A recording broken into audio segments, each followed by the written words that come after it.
Es va fer d'esperar, però a la fi la segona jornada de portes obertes a l'espeleologia, organitzada pel grup espeleològic valencià de la Pobla, va poder celebrar-se.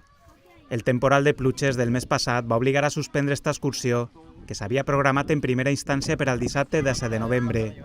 La jornada espeleològica va tenir transfons solidari. Hoy hemos empezado a reunir a la gente a estas horas del día para empezar una jornada de puertas abiertas a la espeleología aquí en la zona de Tous.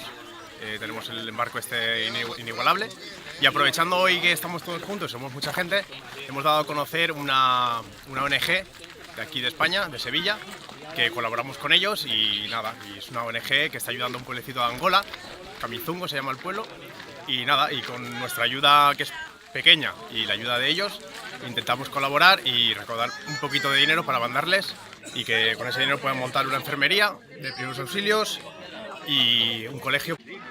Però abans d'endinsar-se en la cova del Candil de Tous, era moment d'agafar forces esmorzant i de preparar l'equipatge i els materials per a conèixer les profunditats d'esta cova. Ara anem a veure una cova que no és de les més grans, però sí que és molt llarga i molt fàcil de recórrer, precisament perquè els xiquets puguem visitar-la. La cova se diu Cova del Candil. Anem a instal·lar, pensant en els xiquets, 3 cordes per l'aproximació i l'entrada i la visita dins de la cova. És una cova semi-horitzontal, és un sumider fòssil del barranc que veurem allí mateixa i és un treball d'erosió i de corrosió de l'aigua extraordinari. Sobretot, les bóvedes erosives són precioses. Ja és la segona volta que el Club Espeleològic Valencià organitza aquestes jornades per a lo que és el municipi i els veïns de la comarca, per a poder visitar una coveta, exactament la cova del Candil de Tous, i en ella volem aconseguir que la gent, sobretot els més menuts, conega de què es tracta l'espeleologia i vaig a descobrir poc a poc el que és este món i sobretot ensenyar-los a respetar, a disfrutar-lo i a difundir-lo. Una visita molt esperada i de la que pogueren participar majors i menuts. La idea era fer d'esta jornada una excursió familiar per a poder donar a conèixer l'espeleologia a famílies senceres. Podem estar hores dins contemplant coses perquè cada metro de cova és completament diferent.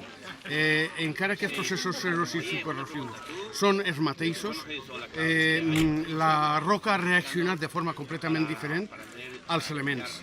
L'única dificultat que potser es trobem és una miqueta d'aigua al principi. Haurà que botar-la o guanyar-se els peus i poc més.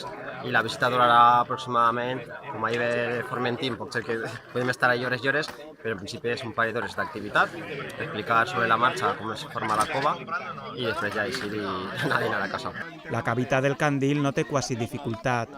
Si es visita per primera vegada, pot ser que el més difícil siga trobar l'entrada, ja que es troba en el vessant d'un barranc, invisible fins que s'està en ella. La cova és l'antic llit d'un riu subterrani, sec des de fa milers d'anys, que va ser capturada i decapitada per l'erosió del barranc en què es troba l'entrada. A vegades poden trobar aigua en la cavitat, però es tractarà de xicotes tolls, a vegades quasi llacs, que cobreixen el sòl d'una part de la galeria, poc després de l'entrada. Un poc més de 300 metres que permeteren als excursionistes poder endinsar-se al món de l'espeleologia. Entonces, ese chorro se concentraba ahí y caía formando primero la estalagmita hasta aquí y luego se dividía en 2 brazos, estos 2 muñones que quedan aquí, que iban a buscar el techo. L'objectiu del dia era que famílies senceres conegueren la cova i els secrets i peculiaritats de l'espeleologia. Visita còmoda i familiar a una cavitat que no presenta perills per als visitants i que va fer les delícies especialment dels més menuts.